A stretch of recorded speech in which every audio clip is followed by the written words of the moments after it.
یا اللہ میں نے تو اپنے بچے کو اور بیگم کو تیرے اس وادی میں جس میں نہ گھاس ہے، نہ تنکا ہے، نہ درخت ہے، نہ پانی ہے، نہ انسان ہے، غیر ذی زرع، میں نے وہاں چھوڑ دیا ہے، تو جان اور یہ تیرے بندے ہیں اور یہ جانے، اور واپس چلے گئے۔ ستارے بھی جھانک جھانک کے دیکھتے ہوں گے کہ یہ بی بی یہاں کیا کر رہی۔ پتھر پہاڑ بھی گم سم تو پہلے ہی ہوتے ہیں، لیکن ان کی بھی دل کلیجے ہل گئے ہوں گے کہ یہ کیا ہو رہا ہے یہاں۔ اللہ کی طرف سے حکم آیا کہ بچے کو میرے نام پہ قربان کر دو۔ وہ چھری ہاتھ میں لی، اس پوزیشن میں آسمان کو دیکھا، یا اللہ کیا تو مجھ سے ناراض ہو گیا ہے کہ میرے دل میں اسماعیل کی محبت بہت جگہ پکڑ گئی ہے؟ نہیں میرے مالک، دیکھ میں آج تیرے نام پہ قربان کر رہا ہوں، یا میرا کوئی امتحان ہے تو مجھے اس میں کامیابی دے۔ تو آسمان کے فرشتے بھی رونے لگے۔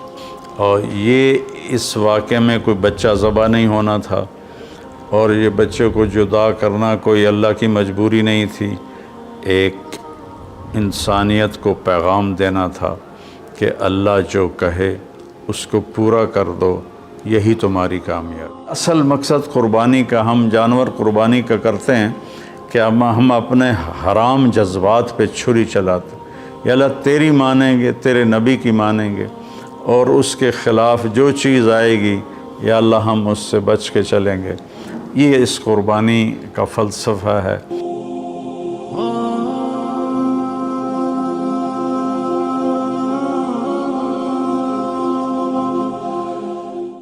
السلام علیکم ورحمۃ اللہ وبرکاتہ۔ بسم اللہ الرحمن الرحیم، والصلاة والسلام علی رسولہ الکریم وعلی آلہ وصحبہ اجمعین۔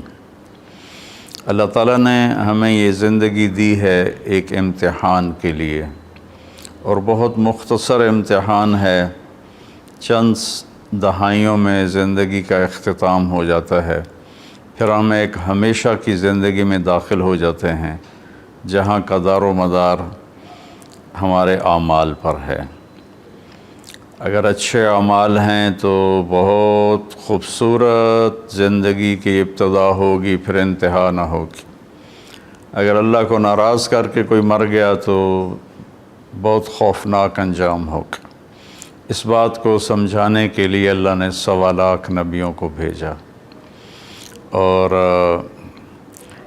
ایک ہی اللہ تبارک و تعالیٰ کی ہم سے ایک ڈیمانڈ ہے، مطالبہ ہے، عبدی انت ترید و انا ارید ولا یکون الا ما ارید۔ میرے بندے، ایک تو ارادہ کرتا ہے، ایک تیرا رب ارادہ کرتا ہے، ہوتا وہ ہے جو تیرا رب چاہتا ہے۔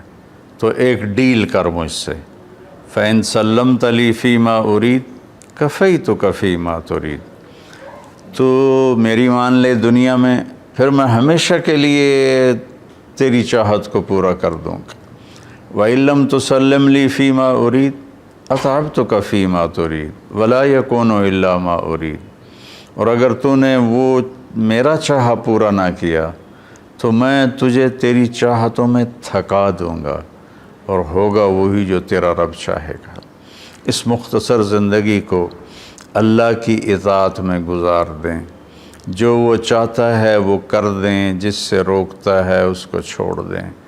ابراہیم علیہ السلام کی قربانی اسی سبق کو دہرایا گیا ہے، اور اس میں ہمیں یہی سبق دیا گیا ہے کہ اللہ جو مانگے وہ دے دیا جائے۔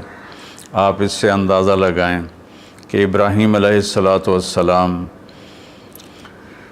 رب حب لی من الصالحین دعا مانگتے مانگتے بوڑھے ہو گئے، اور تقریباً کوئی 84 یا 86 سال کی عمر میں اللہ نے حضرت ہاجرہ کے پیٹ سے اللہ تعالیٰ نے ان کو بیٹا دیا، جس کا نام انہوں نے اسماعیل رکھا۔ اور حضرت ابراہیم علیہ السلام کا مقام فلسطین ہے، وہاں آپ رہتے تھے۔ فلسطین اور مکہ تو اس وقت آباد ہی نہیں تھا، کالے پہاڑ تھے، نہ پانی، نہ سایہ، نہ درخت، نہ راستہ۔ تو اللہ کی قدرت ہے کہ یہ بچہ پہلی بیوی سے پیدا نہیں ہوا، جو تقریباً آپ کی اگر حضرت ابراہیم علیہ السلام 84 کے تھے تو وہ 80 کی تھیں، اس سے بیٹا نہیں دیا، اس سے بیٹا بعد میں دیا۔ اور نوجوان بیوی 20-22 سال کی حضرت ہاجرہ شاہ مصر کی بیٹی، اس کے ساتھ اس سے اللہ نے بیٹا دیا۔ تو بڑھاپے کی اولاد تو دل کو پکڑ لیتی ہے، تو ابراہیم علیہ السلام کو ان سے بہت پیار، بہت محبت۔ ایک دم اللہ تعالیٰ کا حکم آیا کہ اس کو یہاں سے اپنی نظروں سے دور کر دو۔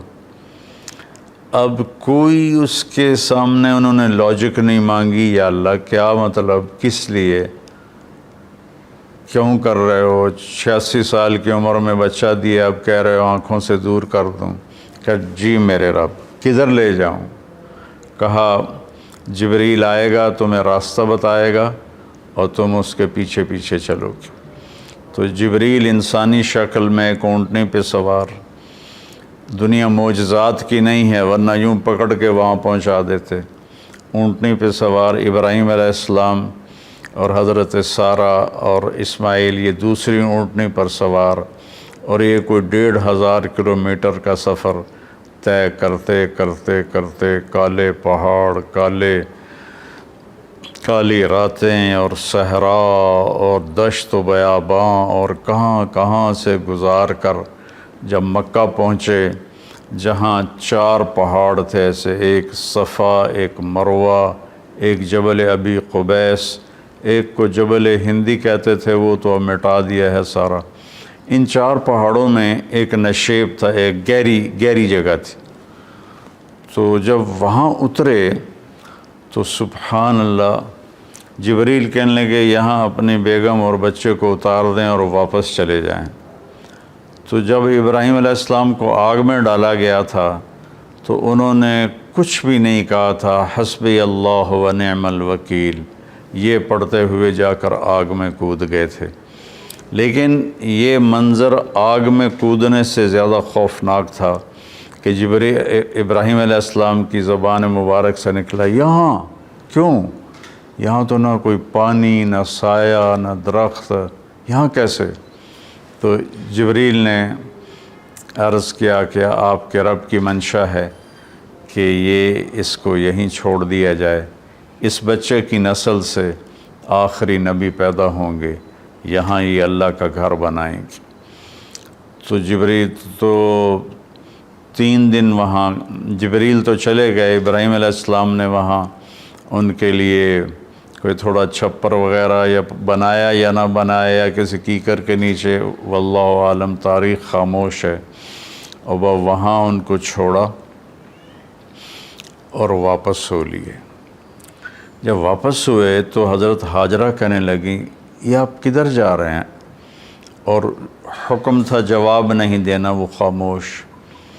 تو حضرت ہاجرہ بچے کو گود میں لیا ہوا ساتھ ساتھ چل رہی ہیں، وہ اونٹنے کی رسی پکڑ کے پیدل وہ بھی چل رہے ہیں۔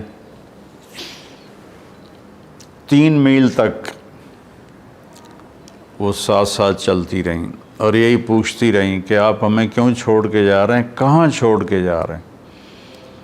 تو آخر میں ان کو خیال آیا یہ اللہ کے نبی ہیں، تو کہنے لگے اللہ امرک، کیا اللہ نے آپ سے کہا ہے؟ تو ابراہیم علیہ السلام نے سر ہلایا کہ ہاں، کہ اذن لن یضیعنا اللہ۔ ایک اور ہاجرہ نے جنم لیا جس کا ایمان فرشتوں سے بھی اوپر جا چکا تھا، اور انہوں نے تنک کے کہا جاؤ پھر اللہ ہمیں کبھی ضائع نہیں کرے گا، اور اپنے ایک دم ان کی ہمت جوان ہو گئی۔ اور وہاں ابراہیم علیہ السلام اونٹنی پہ سوار ہوئے اور چلتے چلتے پہاڑی پر چڑھے۔ حضرت ہاجرہ ان کو دیکھ رہی ہیں، پہاڑی سے نیچے اتر گئے، یہ بوجھل قدموں سے واپس ہوئیں۔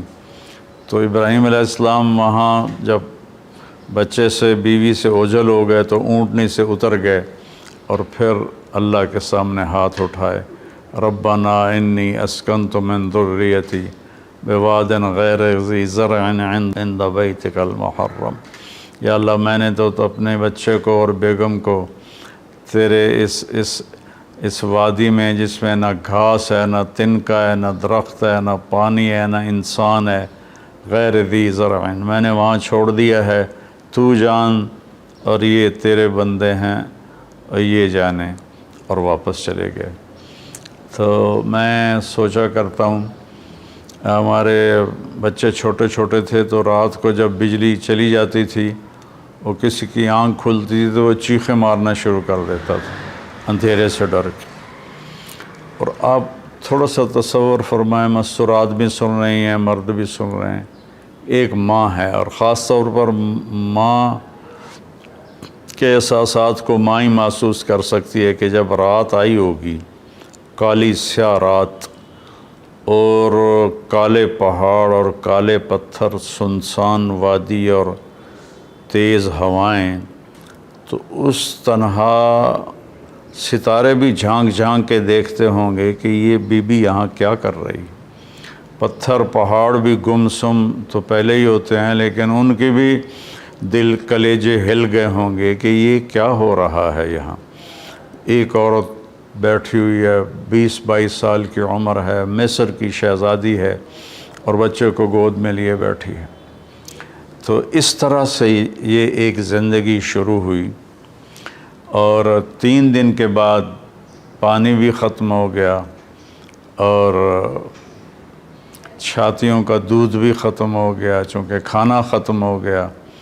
تو پھر جو صفا مروہ کے ساتھ انہیں پتہ تھا کوئی نظر نہیں آئے گا، کچھ نہیں ہوگا، صفا پہ چڑھی، ادھر دیکھا ادھر دیکھا، اونچے کوٹھے تے چڑھ دیکھا، ادھر دیکھا ادھر دیکھا، کوئی نظر، پھر نیچے اتری، پھر جہاں بچہ نظروں سے غائب ہو گیا وہاں دوڑ لگائی، اور پھر مروہ پہ چڑھی۔ آج ہم سیدھا ایئر کنڈیشن، وہاں انہوں نے ہال بنا، گیلری بنا دیا ہے، لیکن ہم چلتے چلتے تھک جاتے ہیں۔ وہ پتھروں سے ٹکراتی ہوئی اور کانٹوں سے الجھتی ہوئی، کبھی صفا کبھی مروہ، کبھی صفا کبھی مروہ، 7 چکر لگائے۔ شکر ہے وہ 7 پر ہی تھک کے بیٹھ گئیں، زیادہ لگاتی تو شاید کوئی صفا مروہ کے صحیح کر بھی نہ سکتا۔ تو پھر وہ گر گئیں اور بے بسی سے اپنے بچوں کی طرف نظریں دوڑائیں کہ وہ نہیں چاہتی تھیں کہ بچہ میری گود میں مرے، کہ میں یہاں مر جاؤں وہ وہاں مر جائے۔ لیکن وہاں ایک نوجوان کو دیکھا تو پھر ممتا زندہ ہو گئی، انہوں نے اپنی پوری طاقت کو جمع کر کے دوڑ لگائی۔ جب وہاں پہنچیں تو وہ نوجوان تو غائب ہو چکا تھا، وہ جبریل تھے انسانی شکل میں، انہوں نے پر مارا اور وہاں سے پانی کا چشمہ نکلا۔ دنیا کا سب سے زیادہ چلنے والا کنواں ہے زمزم، اور آج تک اس کے پانی کا سورس معلوم نہیں، یہ پانی آتا کہاں سے ہے۔ تو اس طرح اسماعیل علیہ السلام پروان چڑھے، اور پھر میرے رب کا دوسرا حکم آ گیا کہ اللہ کی طرف سے حکم آیا کہ بچے کو میرے نام پہ قربان کر دو۔ اب ایک بوڑھا باپ جس کو 86 سال کی 84 سال کی عمر میں بچہ میں، فلما بلغ معہ السعی، جب وہ دوڑنے بھاگنے لگ گیا، 5-6 سال کے ہو گئے ہوں گے، تو اس عمر میں تو بچہ کا تصور آنکھوں میں بس جاتا ہے، دل میں بس جاتا ہے۔ اللہ نے کہا جاؤ ذبح کر دو۔ تو فلسطین سے چھری اٹھا کر چلنا اور مکے تک پہنچنا، اور ہر قدم پہ سوچنا کیا بنے گا، میں کیسے کروں گا۔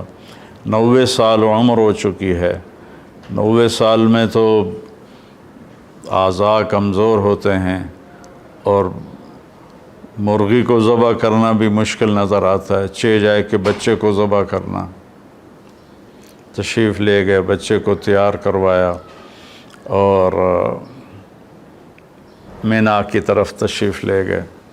وہاں 3 جگہ شیطان آیا، اس کو کنکر مارے، اور جب ایک تنگ سی جگہ تھی وہاں پہنچے تو کہنے لگے بیٹے انی ارا فی المنام انی اذبحک فانظر ماذا تری، بیٹا میں تجھے خواب میں دیکھتا ہوں، میں تمہیں ذبح کر رہا ہوں، اور نبی کا خواب صحیح ہوتا ہے تو تمہاری کیا رائے ہے؟ تو رائے پوچھنے کا مطلب یہ نہیں تھا کہ وہ ہاں کرے گا تو کر دوں گا، نہ کرے گا تو نہیں کروں گا۔ مطلب یہ تھا کہ ہاں کرے گا تو آسانی سے ہوگا، نہ کرے گا تو تھوڑا تردد، تھوڑی کوشش کر کے پھر ذبح کروں گا۔ آگے وہ نسل بھی ابراہیم علیہ السلام کے تھے، کہنے لگے یا ابت افعل، یا ابت افعل، یا ابت ففعل نہیں، یا ابت وفعل نہیں، یا ابت افعل ستجدنی انشاء اللہ من الصابرین۔ میرے بابا، میرے ابا، میرے باپ، جلدی کر، یا ابت افعل، اس سے مطلب نکلتا ہے جلدی کر، اللہ کے حکم میں دیر کیوں کر رہا ہے؟ ستجدنی انشاء اللہ من الصابرین، آپ مجھے صبر کرنے والا پائیں گے انشاءاللہ۔ تو پھر کہنے لگے میرے ہاتھ پاؤں باندھ دو، آپ کو تکلیف نہ ہو میرے ہاتھ پاؤں کی حرکت سے، اور دوسرا مجھے الٹا لٹا دو تاکہ آپ آنکھوں سے آنکھیں ٹکرائیں تو آپ کا ہاتھ نہ کانپ جائے۔ اور پھر اپنا کرتا اتارا اور کہا یہ کرتا میری ماں کو دے دینا کہ جب میری یاد آئے گی میرے کرتے کو دیکھ کے تسلی پا لے گی، اور آپ نے مجھے یہیں دفن کر دینا ہے۔ اور یہ کہہ کر انہوں نے ہاتھ پاؤں باندھے اور ان کو الٹا لٹایا، اپنی آنکھوں پہ پٹی باندھی اور ان کی کمر پہ گھٹنا رکھا، سر کے بال پکڑ کے اوپر اٹھائی گردن اور چھری ہاتھ میں لی۔ اس پوزیشن میں آسمان کو دیکھا، یا اللہ کیا تو مجھ سے ناراض ہو گیا ہے کہ میرے دل میں اسماعیل کی محبت بہت جگہ پکڑ گئی ہے؟ نہیں میرے مالک، دیکھ میں آج تیرے نام پہ قربان کر رہا ہوں، یا میرا کوئی امتحان ہے تو مجھے اس میں کامیابی دے۔ تو آسمان کے فرشتے بھی رونے لگے۔ 2 دفعہ آسمان کے فرشتے روئے ہیں، ایک جب ابراہیم علیہ السلام کے ہاتھ میں چھری تھی اور اسماعیل کی گردن ایسے اوپر اٹھی ہوئی تھی، اور ایک دفعہ جب طائف میں ہمارے نبی کو پتھر پڑے اور آپ بے ہوش ہو کے گر گئے، تو ایک اس وقت سارے آسمان کے فرشتے روئے۔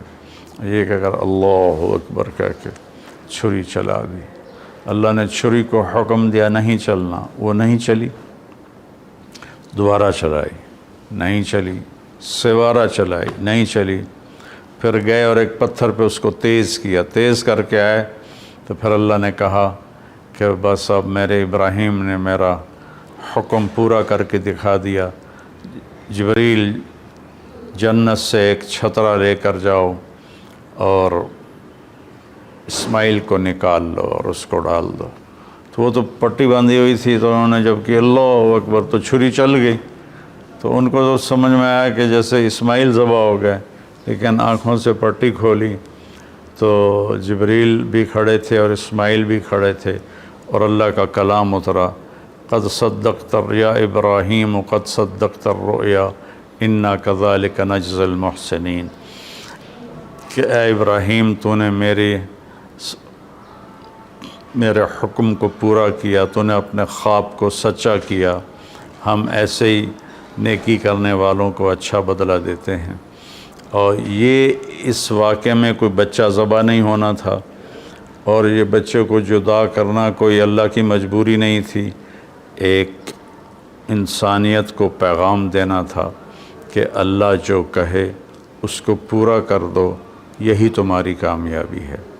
ہمارے زمانے میں کامیابی کا مفہوم بدل گیا ہے کہ پیسہ ہو اور دولت ہو، شہرت ہو، عزت ہو، بڑی بڑی گاڑیاں ہوں، بڑے بڑے گھر ہوں۔ میرے رب کی قسم، اللہ نے نہ ان میں عزت رکھی ہے، نہ ان میں سکون رکھا ہے، نہ ان میں کامیابی رکھی ہے۔ اللہ تعالیٰ کی مان کے چلتے ہوئے وہ گدھے پہ سوار ہو یا مرسڈیز پہ سوار ہو، وہ پرسکون ہوگا، اور اللہ کی نہ مان کے وہ سونے کی کار بھی، گاڑی بھی بنوا لے، سونے کا بیڈ روم بنوا لے، اس کو سکون نہیں ملے گا۔ میرے رب نے ہم سے یہ ایک بات مانگی ہے کہ میری مان لو، میری مان لو۔ یہ چھری اللہ نے ابراہیم علیہ السلام کے ذریعے اسماعیل پہ چلوائی اور اس کو چلنے سے روک دیا۔ پھر یہ چھری حضرت عبداللہ کے گردن پہ چلنے لگی، میرے نبی کے والد محترم رضی اللہ عنہ، اللہ نے چھری کو وہاں سے ہٹا دیا اور چھری کو نہیں چلنے دیا۔ لیکن چھری نے چلنا ضرور تھا جب اہل بیت کی باری آئی اور میرے نبی کے لاڈلے کی باری آئی۔ حسین منی و انا منہ، حسین منی و انا منہ، حسین منی و انا منہ، حسین مجھ سے ہے میں حسین سے ہوں، حسین مجھ سے ہے میں حسین سے ہوں، حسین مجھ سے ہے میں حسین سے ہوں۔ اور آپ ان کو ایسے اپنے پاؤں پر کھڑا کر کے جھولا جھلا رہے تھے اور فرما رہے تھے اسعد المرتقی، اوپر چڑھو اوپر۔ وہ ایسے ڈولتے ڈولتے اوپر آ رہے تھے، یہاں تک آئے، یہاں تک آئے، یہاں تک آئے۔ جب یہاں تک آئے تو میرے نبی ایسے ہو گئے اور ان کو یہاں سینے پر کھڑا کر لیا اور دونوں ہاتھ فکس کر کے ان کو دیکھا اور یوں پیار کیا اور کہا اے اللہ میں حسین سے محبت کرتا ہوں، پیار کرتا ہوں، تو بھی اس سے پیار فرما۔ تو جب حسین کی باری آئی تو چھری اکیلے حسین علیہ السلام پہ نہیں چلی، ساری آل پہ چل گئی۔ 17 نوجوان آل رسول کی گردنیں کٹ کے نیزوں پہ چڑھ گئیں کہ میں رنگ لاتی ہے حنا پتھر پہ گھس جانے کے بعد کہ اور وہ یہاں تک ہمیں نہیں آزمایا جائے گا، وہ تو بڑے لوگ تھے۔ تو منشاء خداوندی یہ ہے کہ ہم اس کی مان کر چلیں۔ اس امت میں پھر اللہ تعالیٰ نے ہمیں دکھایا کہ میرے نبی کے صحابہ نے کیسے قربانیاں دی۔ حضرت حبیب بن زید رضی اللہ عنہ کو آپ نے مسلمہ کذاب، مسلمہ جھوٹا نبی تھا، اس کے پاس بھیجا کہ توبہ کرو اور میرے اوپر ایمان لاؤ۔ تو انہوں نے حبیب بن زید کو پکڑ لیا، کہنے لگا تم گواہی دیتے ہو محمد اللہ کا رسول ہے؟ کہنے لگا ہاں میں گواہی دیتا ہوں۔ کہنے لگے تم گواہی دیتے ہو میں اللہ کا رسول ہوں؟ کہنے لگے مجھے سنائی نہیں دیتا۔ تو اس نے ایک ہاتھ کاٹ دیا۔ پھر کہنے لگا تم گواہی دیتے ہو محمد اللہ کے رسول ہیں؟ کہنے لگے ہاں میں گواہی دیتا ہوں، محمد اللہ کے رسول ہیں صلی اللہ علیہ وسلم۔ کہا تم گواہی دیتے ہو کہ میں اللہ کا رسول ہوں؟ کہا مجھے سنائی نہیں دیتا۔ اس نے دوسرا ہاتھ کاٹ دیا۔ پھر کہنے لگا تم گواہی دیتے ہو محمد اللہ کا رسول ہے؟ کہا ہاں۔ کہا تم گواہی دیتے ہو میں اللہ کا رسول ہوں؟ کہا مجھے سنتا نہیں۔ انہیں ایک پاؤں کاٹ دیا۔ پھر اس نے کہا تم گواہی دیتے ہو محمد اللہ کا رسول ہے؟ کہنے لگے ہاں۔ تم گواہی دیتے ہو میں اللہ کا رسول ہوں؟ کہنے لگے سنائی نہیں دیتا۔ تو اس نے دوسرا پاؤں بھی، دونوں ہاتھ کاٹ دیے، دونوں پاؤں کاٹ دیے۔ پھر کہنے لگا بتاؤ تم میری رسالت کی گواہی دو۔ کہا میں سنتا نہیں، تو گوشت کی بوٹی اتار دی۔ پھر کہا تم کہو میں اللہ کا رسول ہوں۔ کہا مجھے سنتا نہیں، تو گوشت کی بوٹی اتار دی۔ کرتے کرتے کرتے پورا گوشت زندہ کی بوٹیاں کاٹ کے تڑپا کے ان کو شہید کیا۔ کس قدر دردناک موت ہے۔ لیکن جب یہ خبر ان کی والدہ حضرت ام عمارہ کے پاس پہنچی تو وہ کہنے لگی لہذا الیوم ارضعتہ وعند اللہ احتسبتہ، یہی دن دیکھنے کے لیے میں نے اسے دودھ پلایا تھا اور میں اللہ کی بارگاہ میں اجر کی امید رکھتی ہوں۔ حضرت عبداللہ بن حذیفہ رضی اللہ عنہ رومیوں کی قید میں آ گئے، تو رومیوں کو پتہ چلا کہ یہ صحابی ہے، تو وہ جو وہاں سردار تھا رومی، اس نے کہا تم عیسائی ہو جاؤ، میں تمہیں اپنی بیٹی بھی دوں گا اور آدھی سلطنت بھی دوں گا۔ تو وہ فرمانے لگے اگر تم مجھے پوری دنیا بھی دے دے اور صرف اتنا کہے کہ 1 سیکنڈ کے لیے تم عیسائی ہو جاؤ تو مجھے قبول نہیں۔ تو اس نے کہا اس کو سولی پہ لٹکا کرنا، اس کو دائیں بائیں تیر مارو، اس کو سیدھا نہ مارو تاکہ یہ ڈر جائے۔ تو انہوں نے ان کو لٹکایا لکڑی پر اور تیر چلا رہے ہیں ادھر ادھر اور سائیں تیر گزر رہے ہیں۔ پھر ان کو اتارا، کہنے لگے کیا خیال ہے؟ کہا وہی خیال ہے، میں اللہ اس کے رسول پہ ایمان لایا ہوں، میں کبھی نہیں ہٹوں گا۔ تو اس نے کہا بس ایسا کرو، کڑا میں تیل ڈالو اور اسے ابالو، ابل جائے تو اس کے 2 ساتھیوں کو ڈالو، اور اس کے بعد اگر یہ ڈر جائے اور مان جائے ہماری بات تو ٹھیک ہے، ورنہ اسے بھی ڈال دو۔ تو سارے لوگ جمع تھے، کڑا میں تیل ڈالا گیا، نیچے آگ ایسے کھولنے لگا، تو انہوں نے 2 مسلمان سپاہیوں کو اس میں ڈالا، تو وہ جل کے اسی وقت کوئلہ بن گئے۔ جب ان کو کھینچ کے لے جانے لگے تو یہ رو پڑے، تو انہوں نے رومی سردار سے کہا کہ وہ رو رہا ہے، کہ بلاؤ، شاید ڈر گیا ہو۔ جب وہ آئے تو کہنے لگا کیا خیال ہے؟ کہا وہی خیال ہے جو پہلے تھا۔ کہا پھر تم روئے کیوں ہو؟ کہا رویا اپنی بے بسی پر ہوں، میری ایک جان ہے جو اللہ پہ ایک پل میں قربان ہو جائے گی، کاش میرے جسم پر جتنے بال ہیں اتنی میری جانیں ہوتی اور میں ایک ایک جان کو تیل میں ڈال کے اللہ پہ قربان کرتا۔ تو رومی کا چہرہ ایک دم بدل گیا، اس نے سر جھکا لیا، کہنے لگا میرے ماتھے پہ پوسا دے دے، میں تمہیں چھوڑ دوں گا۔ کہنے لگا نہیں، میرے سارے ساتھیوں کو چھوڑ۔ تو اس نے کہا سب کو چھوڑ دوں گا۔ تو حضرت عبداللہ بن حذیفہ نے اس کے ماتھے پہ بوسہ دیا، انہیں 200 کے 200 آدمی سوائے 2 جو شہید ہو گئے سارے چھوڑ دیے۔ جب یہ مدینہ پہنچے تو حضرت عمر رضی اللہ تعالیٰ عنہ کو واقعہ سنایا، تو آپ نے سارے مدینے والوں کو جمع کیا، عبداللہ بن حذیفہ کو ممبر پہ بٹھایا اور کہا کہ میں اس کا بوسہ لے رہا ہوں سب سے پہلے، پھر تم سارے اس کے ماتھے کا بوسہ لو۔ تو حضرت عمر نے ان کے ماتھے کا بوسہ لیا اور باقی سب صحابہ نے پھر ان کا بوسہ لیا۔ اور یہ مزاج کے ایسے تھے کہ اتنے مزاحیہ تھے، اتنے مزاحیہ مزاج کے تھے کہ ان کو حمار کہتے تھے۔ اور ایک دفعہ کسی نے شکایت کی، یا رسول اللہ یہ عبداللہ بہت فضول باتیں کرتا ہے، سبحان اللہ، اور ایسی بیکار باتیں کرتا رہتا ہے۔ تو آپ نے فرمایا دعوہ فإنہ یحب اللہ ورسولہ، اسے کچھ نہ کہو، یہ اللہ اس کے رسول سے پیار کرتا ہے۔ تو یہ اصل مقصد قربانی کا، ہم جانور قربانی کا کرتے ہیں کہ ہم اپنے حرام جذبات پہ چھری چلاتے، یا اللہ تیری مانیں گے، تیرے نبی کی مانیں گے، اور اس کے خلاف جو چیز آئے گی یا اللہ ہم اس سے بچ کے چلیں گے۔ یہ اس قربانی کا فلسفہ ہے۔